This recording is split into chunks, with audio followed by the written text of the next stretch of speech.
Hello guys, tignan nyo itong aking fiddle leaf. Yung dahon, intry ko lang na pumitas ng isang dahon. Tapos, tinanim ko. Ito, nagkaugat na guys. Isang buwan siya kahapon. October 23. Ay, ang galing. I-try nyo din.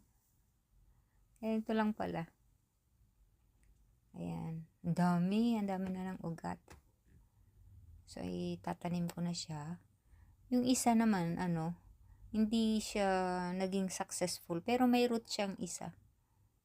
Pero, itatanim ko pa rin. Para titignan ko kung mabubuhay siya. Dadami ang roots niya.